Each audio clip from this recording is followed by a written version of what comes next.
Hello everyone, this is Vandana and I welcome you all in my YouTube channel.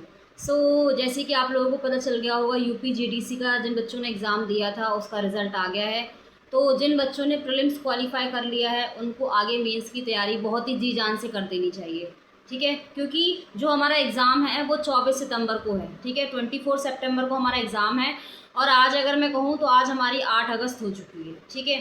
तो यानी लगभग अगर आप कहो तो आपके पास टोटल 20 दिन अगस्त के मान लो और 20 दिन सितंबर के मान लो, तो आपके पास कुल मिला के मोटा मोटा कह सकते हो कि जो आप छोड़ भी नहीं सकते दिन, वो आपके पास टोटल 40 डेज़ बचे हैं।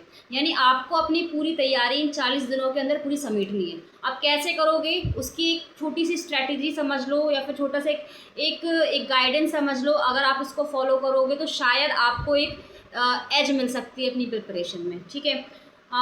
जैसे ये जो टाइम था, ये जो टाइम का जो मैं बता रही हूँ पीरियड, यही सेम टाइम मेरे को अपने एचपीएससी मेंस के एग्ज़ाम में मिला था। यानी मेरे को भी करीब करीब इतने ही दिन मिले थे जब मैंने अपना मेंस तैयार किया था, ठीक है। अब देखो, सबसे पहले तो आप लोग ये बात याद रखो, मेंस का सिलेबस प्रीलिम्स के सिलेबस की तरह ही है।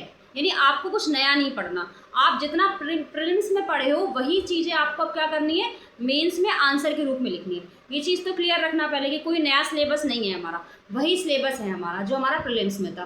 तो यानी अपने आप को ये मत सोचो कि अब आपने कुछ नहीं पढ़ा है, आपने ऑलरेडी बहुत कुछ पढ़ा है। अब आपको क्या करना है, उसको आंसर के फॉर्मेट में लेके आना है। यानी अब आपको करना है कि आप यूनिट वाइज करो तो करो, नहीं तो मैं ये कहूँगी आप टॉपिक वाइज उठाओ। जैसे आप जियोमॉर्फोलॉजी उठा लो, ओशियोनोग्राफी उठा लो, तो सबका टॉपिक, जिसमें ओशियोनोग्राफी में कहूँ तो सबसे पहले आप जो बड़ा टॉपिक क्या है, बॉटम रिलीफ। तो इंडियन ओशन का, पैसिफिक ओशन का, अटलांटिक ओशन का, सबका अलग अलग A4 शीट में डायग्राम के साथ और अच्छी राइटिंग ड्राइंग, मतलब जो भी आप कह सकते हो, उसका अच्छा मैप बनाओ और वो सारे एजेस रिजेस जितने भी ट्रेंचेज हैं सब कुछ याद करो। यानी आपको अब क्या करना है, अपना एक तरीके का टेम्पलेट्स तैयार करने, हर क्वेश्चन के, हर टॉपिक के टेम्पलेट्स तैयार करने, ठीक है। अब मैं ये पहली चीज़ हुई कि आपको टॉपिक्स के हिसाब, आपको क्वेश्चन नहीं ढूंढना कि आप ये ढूंढने बैठ जाओ कि यार मैं क्वेश्चन किस तरीके से प्रिपेयर करूं, ठीक है। मैम ने कहा था कि मुझे टॉपिक तैयार करना है तो टॉपिक के लिए मुझे क्वेश्चन चाहिए। आपको क्वेश्चन की बिल्कुल ज़रूरत नहीं है। जैसे मैंने कहा कि आपको सॉरी, आपको वेबर तैयार करना है, ठीक है। अब वेबर के बारे में आप पूरी इन्फॉर्मेशन कलेक्ट करो, वेबर ने कौन सा मॉडल दिया, कब थ्योरी दी, ठीक है, जो इंट्रोडक्शन के लिए हम लिख सकते हैं। उसके बाद वेबर की थ्योरी के एजम्पशन क्या है, उसकी थ्योरी का कंक्लूजन क्या है, उस थ्योरी के मेरिट्स क्या है, उस थ्योरी के डिमेरिट्स क्या है, क्या वो थ्योरी इंडिया में रेलेवेंस है उसका, क्या उसका मतलब अदर आज की डेट में उसका कितना सिग्निफिकेंस है। तो ये आपको हर एक थ्योरी में करना है। अब कॉपन के बारे में मान लो पढ़ना है मुझे, तो कॉपन के बारे में मैं ये नहीं पढ़ूंगी कि मैंने कॉपन का पूरा स्ट्रक्चर पढ़ लिया, मैं कॉपन के पीछे की थोड़ा पढ़ूंगी। जैसे कॉपन किससे इंस्पायर, तो आप लोगों ने पढ़ा होगा कि कॉपन जो थे वो फ्रेंच बॉटनिस्ट कैंडोले से इंस्पायर होकर उन्होंने अपना पूरा मैप तैयार करा, ठीक है। तो मुझे भी, तो आपको क्या करना है कि कॉपन का वर्ल्ड के साथ साथ इंडिया में जो इम्पैक्ट उन्होंने बताया कि इंडिया का कैसे कैसे उन्होंने डिवीजन किया, पूरा डायग्राम के साथ आपको तैयार करना है। तो ऐसे थॉर्नवाइट का आपको करना है। तो आपको सारे टॉपिक्स की ना ऐसे ऐसे करके टेम्पलेट्स तैयार करने। आप ये मत सोचो कि मुझे मतलब आप ये सोचो कि मैं एक तरीके से आंसर ही प्रोड्यूस कर रही हूँ अपना, ठीक है। अब इस आंसर को आप जितना चाहो उतना शॉर्ट कर दो, जितना चाहो उतना मतलब एंट्रेंस यानी बढ़ा दो, ठीक है। ये आप पे डिपेंड करता है कि आप लिख कितना रहे हो। तीसरी चीज़ सबसे ज़्यादा इंपॉर्टेंट है जो हम लोग स्किप करेंगे, जो बच्चे प्रिपरेशन कर रहे हैं, जिनका प्रीलिम्स हो गया है, वो तैयारी बहुत जी जान से करेंगे, लेकिन वो स्किप क्या करते हैं, अपना रिवीजन। जैसे मान लो आज मैंने 3 टॉपिक्स तैयार करे, ठीक है। मैंने मान लो बॉटम रिलीफ तैयार किया, मैंने मान लो वेबर तैयार किया और मैंने मान लो कॉपन तैयार करा। 3 अलग अलग टॉपिक्स मैंने तैयार कर लिए, ठीक है। अब मैं इन तीनों टॉपिक्स को अब मान लो ये 3 टॉपिक्स तो मैंने आज करे, अब नए दिन में नए 3 टॉपिक्स करूँगी, तो क्या होगा, मैं पीछे वाले जो टॉपिक्स है ना वो मैं ना भूलूँ।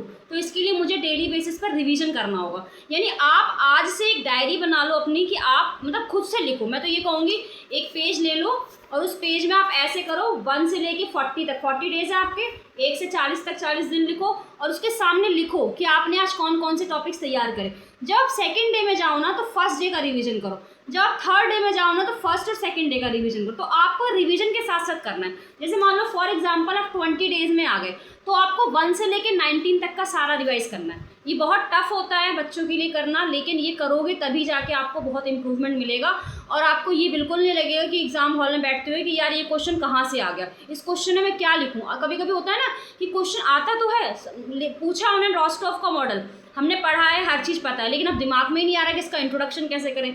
तो उसका सबसे बेस्ट तरीका है कि आप रिवीजन करो, इसको बिल्कुल स्किप मत करना। भले आप 20 दिन पढ़ाई करो लेकिन रिवीजन करो, ठीक है। भले 3 टॉपिक तैयार करो डेली के बेसिस पे, लेकिन ऐसे करो कि एकदम अच्छे से हो जाए वो, ठीक है। तो आपको ये 40 दिन तक लगातार एक टेबल में एक तैयार करना है। अगर टॉपिक की जहाँ दिक्कत आएगी तो मैं अपने टेलीग्राम चैनल का लिंक डाल दूंगी कमेंट सेक्शन में, और उसमें मैं आज से डेली बेसिस पर कुछ 3-3 टॉपिक्स आपको दिया करूँगी, और मैं आपसे ये उम्मीद करूँगी कि आप इस टॉपिक्स को अच्छे से तैयार कर लो। लास्ट 2 चीज़ें और हैं। सबसे पहले टाइम मैनेजमेंट। देखो, प्रिपरेशन तो ठीक है, ठीक है। असली युद्ध क्या होता है कि आप एग्जाम हॉल में अपना अच्छा लिख पा रहे हो कि नहीं लिख पा रहे हो। उसके लिए क्या करना है आपको, अल्टरनेट मतलब 2 दिन छोड़ के, जैसे आज के 2 दिन हो गए, उसके बाद तीसरे दिन आपको मॉक देना है। अब मॉक कैसे देना है, मॉक के मैं कुछ क्वेश्चंस आपको बता दूंगी, नहीं तो मैं ये कहूँगी कि आप एक यूनिट उठा लो, उस यूनिट से आप चैट जीपीटी पे डालो कि ये टॉपिक है मेरा, इससे क्वेश्चंस फ्रेम करके दो। तो आपको ना मॉक लगाने। अब मॉक लगाने के लिए मैं आपसे ये बिल्कुल नहीं कहूँगी कि आप किसी की टेस्ट सीरीज़ पर जाओ। टेस्ट सीरीज़ अगर आपको चाहिए तो आप फ्री एक चैनल है रिकॉग्निशन IAS, उसमें सर पढ़ाते हैं GDC के, उन्होंने HPSC का भी हम लोगों की तैयारी करवाई थी, GDC का भी करा रहे हैं, तो उनका फ्री में बहुत सारी वीडियोस मिल जाते हैं, तो आप उनको देख सकते हो, ठीक है। तो ये चीज़ आप लोगों को समझ में आ गई। मॉक टेस्ट कब देने हैं, 2 दिन छोड़ के देने हैं, जितने आपकी हैं 5-6 क्वेश्चन, 8-8 क्वेश्चन, वो देना इसलिए क्योंकि आपको ना एग्जाम हॉल में ये ना लगे कि यार कितना लिख रहा हूँ या लिख रही हूँ मैं, ठीक है। और कुछ वेबसाइट्स हैं, जैसे अगर आप इंग्लिश मीडियम में हो तो लोटस अराइज करके एक वेबसाइट है जो काफ़ी अच्छा अपना कंटेंट देती है ज्योग्राफी के लिए, तो आप उसको सर्च कर सकते हो, ठीक है, लोटस अराइज, ठीक है, याद रखना। और भी आपको अगर कोई दिक्कत आती है तो आप लोग ज़रूर मेरे से कांटेक्ट करिए इन माई टेलीग्राम चैनल।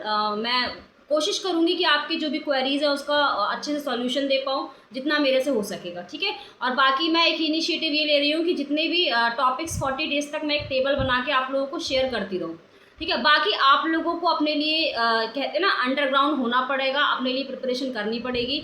और ये बिल्कुल मतलब भटकिए कि टेस्ट सीरीज़ किसकी लूँ, क्योंकि अब इस टाइम पे बहुत टेस्ट सीरीज़ आएंगी, आपको अपने लेवल पर अपने टॉपिक्स तैयार करने। अगर मैं पर्सनली बोलूँ तो मैंने HPSC के लिए कोई टेस्ट सीरीज़ नहीं ली थी, रिकॉग्निशन IAS सर का चैनल था, उनसे क्वेश्चंस मैं प्रिपेयर करती थी, कुछ मैं खुद से करती थी, और मैं सबसे ज़्यादा चैट जीपीटी का इस्तेमाल करती थी क्वेश्चंस ढूंढने में कि भाई मुझे समझ में ही नहीं आ रहा। और सबसे इंपॉर्टेंट, गूगल में बहुत सारी इंपॉर्टेंट वेबसाइट है, जैसे मान लो मुझे वेबर के बारे में पढ़ना, मैं डाल लेती थी वेबर के बारे में बताओ, तो बहुत सारे डायग्राम्स मिल जाते थे मुझे, जिनको मैं डायग्राम लिख लेती थी। क्रिस्टॉलर का मॉडल सर्च करा तो बहुत सारे डायग्राम्स मिल जाते थे, तो उसको मैं बना लेती थी कॉपी में। तो आपको भी यही काम करना है, ठीक है। जितना ज़्यादा सर्च करोगे, जितना ज़्यादा रिसर्च करोगे इस फील्ड में डायग्राम्स पे, आपको परफेक्शन मिलेगा और आपको अच्छा भी लगेगा कि यार मैंने कुछ नया सीखा। So thank you so much, this is all about this video. कोई भी क्वेरी होती है मुझसे ज़रूर टेलीग्राम चैनल पर पूछिए। Thank you.